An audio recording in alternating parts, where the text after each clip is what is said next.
안녕하세요. 축구 전문 기자 한준입니다. 본래 올 여름에 중국을 방문해 트로페 데 샹피용 프랑스 슈퍼컵 경기를 중국에서 치르고 또 아시아 투어를 통해 프리시즌 평가전 및 전지 훈련을 가질 예정이었던 파리 생제르맹은 중국 측의 사정으로 인해 이 대회가 무산되면서 연기됐고, 이 일정 연기와 더불어 새로운 투어 일정을 잡지 못하면서 프리시즌 일정에 대대적인 차질을 빚게 됐습니다. 그래서 많은 팀들이 이미 7월부터 프리시즌 평가전을 치러 왔었는데, 파리 생제르맹은 8월 8일 한국 시간 새벽에 와서야 프리시즌 첫 번째 공식 평가전을 치렀습니다. 2024-2025 시즌을 앞둔 실전 모의고사 오스트리아 명문 클럽 슈투름 그라츠와의 경기가 있었는데, 이 경기에서 이강인 선수가 프랑스 언론 및 통계 매체로부터 만장일치로 경기 최우수 선수로 선정됐습니다. 지난 시즌 첫 데뷔 시즌에 프랑스 국내 대회 전관왕을 차지하면서 기분 좋은 출발을 했던 이강인 선수는 팀의 절대적인 스타였던 킬리안 음바페가 떠난 파리 생제르맹의 새로운 에이스 그룹의 일원으로 호평을 받고 있는데요. 첫 평가전에서 최우수 선수로 선정된 그 이유를 알 수 있는 경기 주요 장면, 이강인 선수의 활약상과 경기 세부 기록, 현지 평점까지 총정리해드리겠습니다.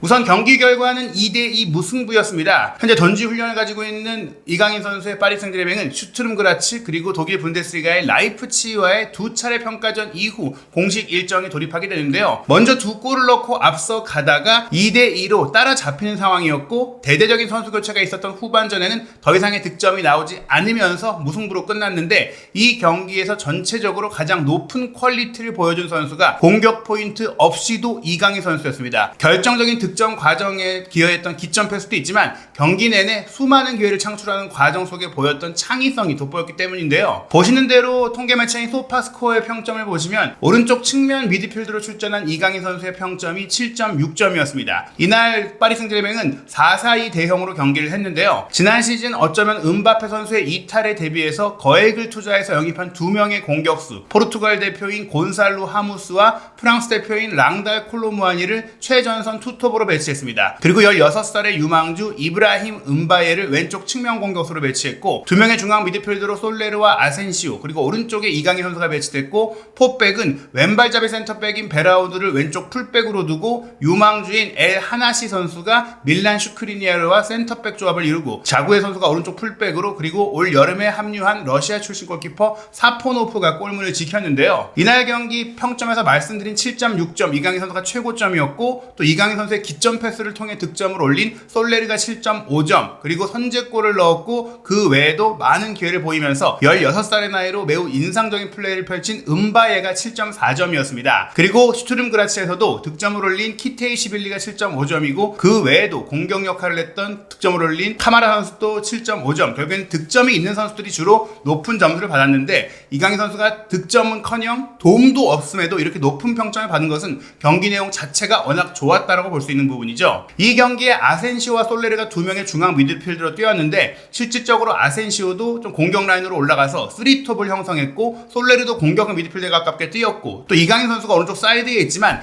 자구에가 전진해서 사이드 플레이를 펼치면서 실질적으로 이강인 선수가 중앙 미드필드이자 플레이메이커 역할을 하는 약간 중앙 지향적인 플레이를 가져갔다라고 보시면 될 것 같습니다. 실제로 이 평균 위치를 보시면 자구에 선수가 오히려 이강인 선수가 사이드에서 높이 올라가서 이 42번 자구에가 우측면 공격수를 맡은 것 같았는데요. 실제 이 자리에 주전 선수인 하키미가 지금 올림픽 대회를 치르다 보니까 지금 빠져있는 상태인데, 하키미가 올 경우 이 자리를 그대로 차지하면 이강인 선수가 우측면에 출전을 하더라도 안쪽으로 들어와서 왼발 플레이메이커, 왼발 사이드 플레이메이커로 뛰는 형태가 될 것 같고요. 또 나머지 선수는 조금 모여있잖아요. 이강인 선수가 공을 잡고 뒤로 좀 빠지기도 하면서 전체적으로 시야를 대각으로 가져가면서 경기 전체를 조율하는 마에스트로의 역할을 한 것입니다. 실제로 그렇기 때문에 이강인 선수가 4-4-2의 우측면 미드필더, 마치 오른쪽 날개처럼 뛴 것으로 보이지만 히트맵을 보시면 오른쪽 하프 스페이스에서도 중앙 지역을 많이 차지하면서, 물론 오른쪽 사이드의 전방 지역과 오른쪽 하프 스페이스의 전방 지역도 차지하기는 했지만 전체적으로 경기를 바라보면서 경기 전체를 이끌어가는 역할을 했다고 보시면 될 것 같고, 실제로 이 캡처 장면을 보시면 두 센터백 앞까지 이강인 선수가 내려와서 공을 받으면서 중앙 미드필더 내지 후방 딥라인 플레이메이커까지 하면서 경기를 풀어갔다고 보시면 되고, 3-4명의 상대의 전방 압박을 정확을 에워싸였을 때도 편안하게 공을 소유하고 연결하고 탈압박하는 모습을 통해서 이강인 선수가 지금 루이스 에니케 감독이 원하는 스페인식의 미드필더, 스페인식의 중원 조율사로서의 역할을 매우 잘 해내면서 실질적으로 이 경기에 키를 쥐고 있는 선수였다고 볼 수 있겠습니다. 그렇게 많이 공을 잡고 수많은 선수에게 둘러싸임에도 불구하고 이강인 선수의 기록은 놀라웠는데요. 선발 출전해서 72분 동안 뛰면서 무려 61회의 볼터치를 가져가면서 이 부분에 있어서도 팀 내에서 가장 높은 영향력을 보였는데 패스 성공률이 그야말로 미쳤습니다. 47번의 패스를 시도했는데 패스 미스가 2번밖에 나오지 않은 45회의 성공으로 패스 성공률이 무려 96%였는데요. 이 정도로 높은 패스 성공률은 정말 안전하게 패스를 해야만 하는 센터백들조차 쉽게 나올 수 없는 기록이기 때문에 공격적이고 창의적인 패스, 과감하고 도전적인 패스를 통해서 기회까지 만들어내야 하는 이강인 선수의 위치에서는 더더욱이나 보기 힘든 높은 성공률입니다. 실제로 96%의 패스 성공률을 기록하면서도 슈팅으로 이어진 키패스 하나, 그리고 득점이 되어야 했을 빅찬스 크리에이트, 큰 기회 창출이 나왔고요. 3차례의 크로스 패스 중에 하나도 정확하게 연결이 됐고, 또 놀라운 것이 정확성이 떨어질 수밖에 없는 롱볼, 롱패스조차도 6번 시도했는데 5번이 정확하게 연결이 됐어요. 그리고 이강인 선수의 또 하나의 장기 중 하나인 탈압박 및 드리블 돌파 역시 2차례 시도했는데 2차례 모두 성공하면서 드리블 성공률까지 100%였습니다. 여기서 또 하나 중요했던 것이 이강인 선수가 마요르카에서 아기레 감독을 만난 이후에는 공을 경합해서 공을 따내고 소유권을 가져오는 능력, 즉 수비적인 능력까지도 향상되고 있는데 무려 12번의 지상볼 경합 중에 10번을 승리하면서 공을 1대1로 다툴 때도 대부분 승리했다는 겁니다. 그러면서 5차례나 파울을 당하면서 프리킥 기회도 많이 얻어냈고 실제 공을 잃어버린 횟수는 4번밖에 되지 않는 데다가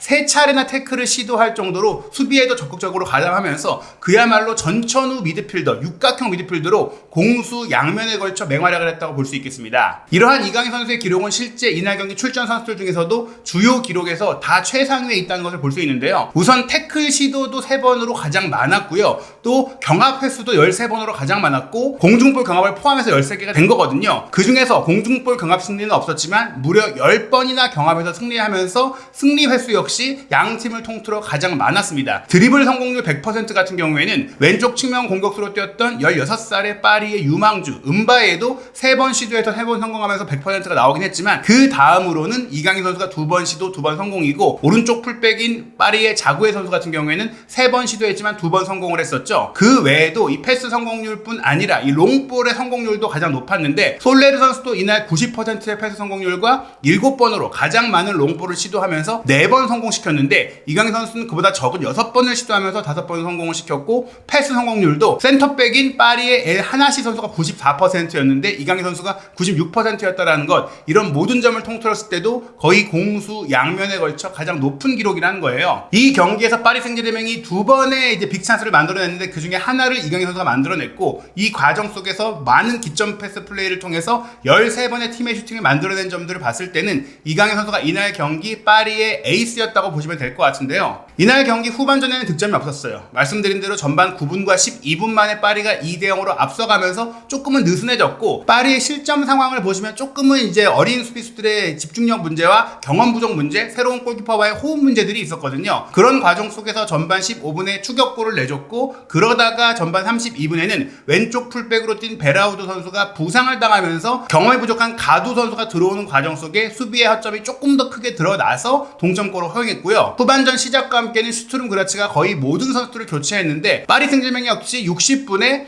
은두루, 또 이번에 영입한 주앙 네베스, 자이르 에메리, 모스카르도를 투입하면서 변화를 가져갔고 72분에는 이강인 선수와 은바에 선수를 빼고 카리와 바르콜라로 새롭게 측면을 구성했는데 주목할 점은 파리 생제르맹이 후반전에 교체 투입했던 그 어떤 선수도 평점 7점을 높지 못했다. 즉 평점이 낮았다. 대체적으로 영향력이 적었다라고 보시면 될 것 같고 또 이 교체가 일어난 이후에는 거의 유망한 득점 기회를 만들지도 못했고 실제로 득점도 없었다라는 겁니다. 이날 파리의 득점 장면을 보시면 에니케 감독이 원하는 방향성, 그런 전술적인 골들이 많이 나왔어요. 전반 9분에는 왼쪽 측면 공격수인 은바에 선수가 전방에서 강하게 압박을 하면서 슈투름 그라츠 선수의 공을 빼앗아냈고 이렇게 압박하면서 흐른 공을 하무스가 이어받았을 때 왼쪽 하프 스페이스로 침투해 들어가는 아센시오에게 바로 패스를 줬고 아센시오가 골문까지 치고 들어간 이후 함께 따라 들어온 은바에게 툭 밀어줬을 때 은바에가 각이 다소 없는 상태에서 정확한 슈팅을 연결하면서 1대0으로 선제골을 넣었습니다. 그리고 2대0이 됐던 득점 같은 경우에는 이강인 선수의 정말 기가 막힌 스루 패스가 빛났는데요. 했는데요. 오른쪽 풀백인 자구의 선수가 공을 안쪽으로 끌고 들어오면서 한 칸 뒤에 있던 이강인 선수에게 공을 밀어줬고, 이강인 선수는 이 공을 받자마자 오른쪽 사이드에서 뒷공간으로 파고들던 콜로 무아니의 침투 동선을 정확하게 포착하고 오프사이드 트랩에 걸리지 않도록 하면서 무려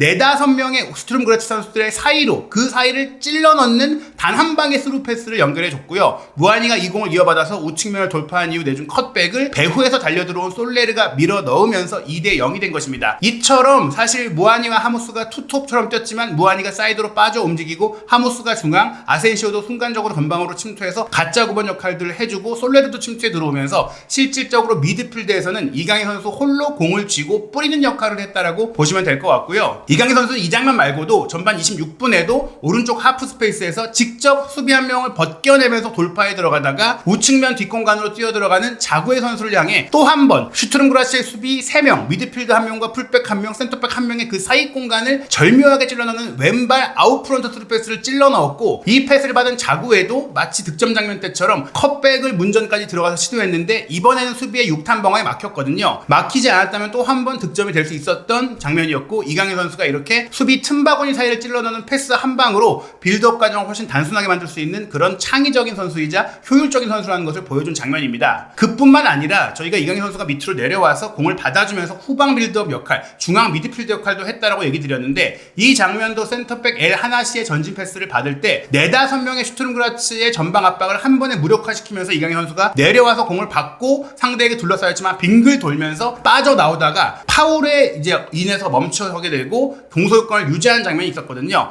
이처럼 밀집된 중앙 공간, 상대의 전방 압박 속에서도 이강인 선수가 워낙 공을 지켜내는 기술이 뛰어나다 보니까 적극적인 중앙 전진을 시도할 수 있고, 이런 점들이 엔리케 감독이 이강인 선수를 사이드에 두면서도 안쪽으로 들어와서 풀백들이 사이드를 점유하고 사이드에 있던 이강인 선수가 중앙 미드필드의 숫자를 늘려주면서 수적 우위를 통해 파리가 중앙을 지배할 수 있도록 하는 그런 전술적인 구조의 핵심 역할을 이강인 선수가 하고 있는 것입니다. 이강인 선수 같은 경우에는 이날 경기 우측면을 기반으로 뛰긴 했지만 상황에 따라서 왼쪽으로 순간적으로 이동한 이후 우측 전방으로 침투해 들어가는 선수를 향해서 한 번의 전환 패스를 넘겨주는 넓은 시야를 보여주기도 했었고요. 또 후반전인 59분에는 우측면 사이드에서 날카로운 왼발 프리킥 크로스를 올렸는데, 이 프리킥 크로스가 바로 빅찬스였거든요. 은바에 선수가 완전한 프리찬스에서 문전 왼쪽에서 이 공을 이어받았지만 마무리 슈팅이 하필이면 옆그물을 때리는 부정확한 슈팅으로 이어지면서 아쉽게도 결승골이 되지 못했습니다. 말씀드린 대로 오스트룸 그라츠가 넣은 득점 같은 경우에는 파리의 실수가 좀 컸어요. 전반 15분에 센터백 조합으로는 처음 호흡을 맞췄던 슈크리니아르와 엘 하나시가 서로 패스를 주고받는 과정 속에 실수가 생겼는데요. 슈크리니아르가 바로 옆에 있던 엘 하나시에게 패스를 했을 때 카마라가 엘 하나시를 압박하면서 공을 빼앗아냈고, 그 다음에 사포노프와의 1대1 상황에서 침착하게 득점을 하면서 2대1을 만들었습니다. 전반 44분 같은 경우에는 베라우드가 부상으로 빠진 가운데 왼쪽 측면 수비가 무너졌는데요. 가제비고비치 선수가 가운데로 접고 들어오면서 파리 선수의 압박이 들어오자 빠른 타이밍으로 키테이시빌리에게 전진 패스를 줬고, 키테이시빌리는 이 공을 잡자마자 벼락 같은 오른발 중거리 슈팅을 때렸는데, 이 슈팅을 사프노프 선수가 반응하지 못하면서 2대2 동점골을 내준 것이죠. 결국에 파리는 플레이를 만들어가는 데 있어서는 이강인 선수를 중심으로 성공적이었고, 수비적인 면은 아무래도 빠진 선수들의 좀 공백, 그런 조직적인 공백이다 보니까 전술적으로 크게 우려할 만한 결과는 아니었다고 볼 수 있겠습니다. 프랑스의 유력 매체 중 하나인 막시풋은 이날 경기 파리 생제르맹의 선수 평점을 공개하면서 이강인 선수에게 맨 오브 더 매치 선정을 했는데요. 평점 10점 만점에 6.5점인데 프랑스 매체들은 대체적으로 평점을 좀 박하게 줍니다. 아주 잘해야 7점, 정말 잘하면 8점, 그리고 9점대는 거의 나오지 않기 때문에 6.5점이면 6점이 보통이다, 그러니까 6.5점은 잘했다라는 평가거든요. 이 잘했다는 평가에 6.5점을 주면서 첫 시즌, 자신의 파리에서 첫 시즌에 적응을 마친 미드필더 이강인은 2024-2025 시즌에 파리 생제르맹에서 한 단계 더 높은 경력을 쌓기 위해 노력할 것입니다 라고 했어요. 그 높은 경력이라는 것은 이미 프랑스 리그 우승은 다 차지했지만 개인적인 또 위상과 개인적인 타이틀까지 노릴 수 있는 시즌, 개인적인 공격 포인트도 늘리고, 또한 지난 시즌 4강에서 멈췄던 챔피언스 리그에서 더 높은 결과를 낼 수 있는 그런 시즌을 위해 노력할 수 있는 준비가 됐다는 겁니다. 이날 밤 그는 이미 경기장에서 좋은 모습을 보이기 시작했습니다. 미드필드에서 활약한 한국 선수 이강인은 활동적이고 또 깔끔했으며 파리의 두 번째 골로 이어진 정교한 패스처럼 종종 영감을 주는 패스를 선보였습니다 라고 하면서 많이 뛰기도 했고 또 효율적으로 뛰기도 했고 정확하게 뛰기도 했으면서 보여주면서 또 창의적으로 영감을 주는 패스, 팀의 전반적인 활기까지 불어넣었다는 점에 있어서 팀의 원천이었다는 평가가 나온 겁니다. 그러면서 72분에 아이만 카리와 교체됐다라고 했고요. 파리의 전문 미디어인 르 티티스 두 파리 생제르맹 같은 경우도 이강인 선수를 MVP로 선정했다라고 하면서 맨 오브 더 매치 평가는 막시푸드 평가를 인용했습니다. 그 외에 나머지는 이번 경기에 새로운 모습을 드러낸 유망주들에 대한 평가였는데 모두 조금 아쉬운 평가들이 있었죠. 물론 이강인 선수가 이날 경기에 주도적인 역할을 한 이유는 유로 2024 대회라든지 또 코파 아메리카에 참가한 베테랑 선수들이 추가적인 휴가를 받았기 때문에 또 올림픽에 참가 중인 하키미 선수 등 좀 빠져있는 선수들도 있기 때문이지만 그 선수들이 돌아온다고 하더라도 본인의 경쟁력과 또 주전 경쟁에서의 우위를 가져갈 수 있는 부분들, 특히 올 여름 이적 시장에 거액에 합류하면서 이강인 선수와 포지션이 겹치진 않지만 이날 경기 기준으로 놓고 봤을 때는 이강인 선수의 후방 빌드업 역할을 무엇보다 잘해줄 수 있는 주앙 네베스가 왔지만 주앙 네베스의 데뷔전이 그리 인상적이지 못한 가운데 이강인 선수가 어쩌면 주앙 네베스의 좀 선배로서 좀 이 선수가 성장하는 데 도움을 또 주면서 함께 시너지를 낼 수 있는 선수로 에니케 감독이 기회를 주고 또 믿을 수 있다는 것들을 볼 수 있는 증거도 있었습니다. 이번 경기 이후 8월 11일 일요일 새벽 1시에 파리 생제르맹은 올 시즌 마지막 평가전을 라이프치히와 치르게 되고요. 8월 17일 토요일 새벽 3시 45분에 르아브르와 원정 경기로 2024-2025 시즌 프랑스 리그앙 첫 경기를 치릅니다. 그 이후 일정은 아직 정확한 경기 날짜가 확정되지 않았는데요. 8월 25일이 있는 주말에 파리 생제르맹은 몽펠리에와 홈 개막전으로 리그앙 2라운드 경기를 치르고 UEFA 챔피언스리그 대진 추첨이 진행된 이후인 9월 1일이 있는 주말에 릴 원정, 그리고 9월 월드컵 예선 A매치데이 일정 이후인 9월 15일이 있는 주말에는 브레스트와 또 한 번의 리그앙 홈 경기를 치릅니다. 그리고 이 일정 이후에 챔피언스리그 36개 팀으로 확대 개편한 새로운 챔피언스리그의 조별 라운드 첫 경기가 진행됩니다. 과연 이강인 선수, 음바페가 떠난 가운데 새롭게 변화하고 있는 파리 생제르맹에서 어떤 모습을 보여주고 또 어떤 성과를 낼지, 또 챔피언스리그에선 어떤 모습을 보여줄지 한준TV와 함께 프랑스 무대에서 유럽 커리어를 이어가고 있는 이강인 선수의 모든 소식, 프랑스 현지의 반응과 독점적인 내용까지 확인하시기 바랍니다.